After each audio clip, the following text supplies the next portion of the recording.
Everybody, Nick here, and today we've got round 2 of the semifinals in my contest, the May Melee contest, to find the very best budget pocket knife.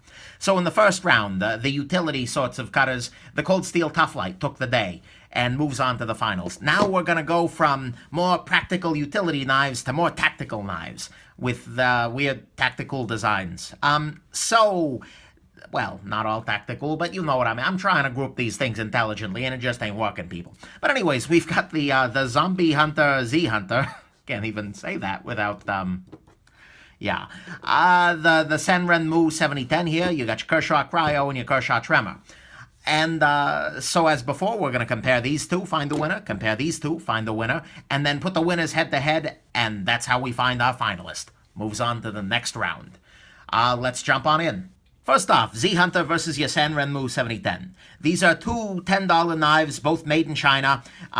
The Z Hunter is made of mystery materials. Your Senren is actually made of real materials by a manufacturer of some mild credibility at the very least. The Senren is a surprisingly compelling little knife, as I said in my individual review for it. I mean, the fit and finish is good, the materials are good, and the construction is quite decent.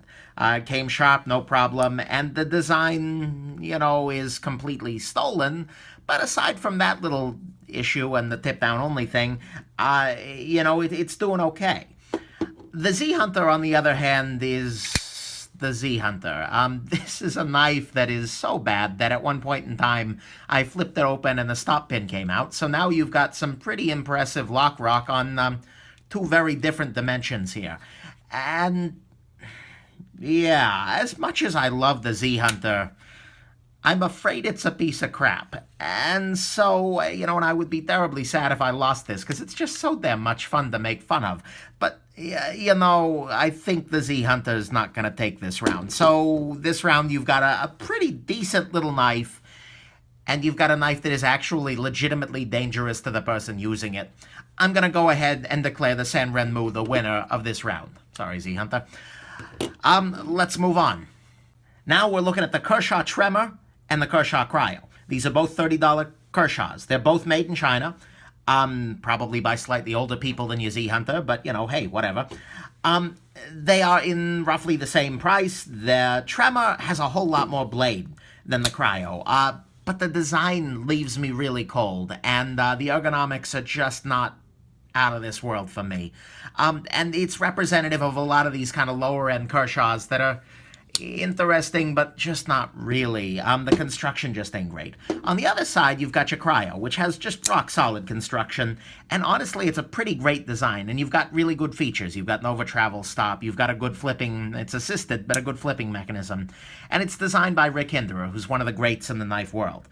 And so, ultimately, this is a pretty easy choice as well. You've got a funky design knife that just doesn't have great construction versus a really well-designed knife that's built really well, too.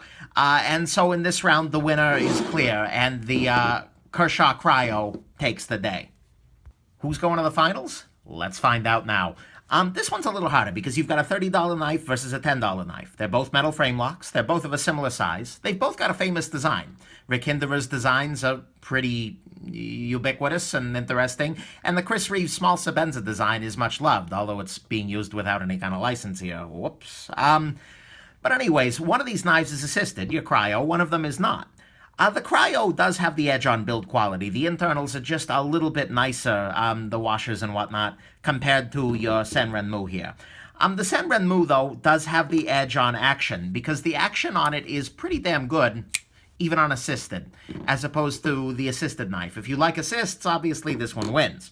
But for me, the Cryo has the edge on the design for a couple of reasons. Like I said, you've got some really nice features here. You've got your over travel stop. You've got some of the Rick Hinderer jimping. You've got some just very beefy construction. I mean, 3 backspaces for this knife.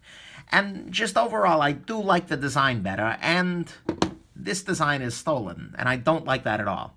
But ultimately, for me, it comes down to kind of the company. Senren has no warranty whatsoever, no real service, and, that's leaving me pretty cold. As opposed to the Cryo, Kershaw does have customer support, and more importantly, they pay their designers, and I appreciate that very much.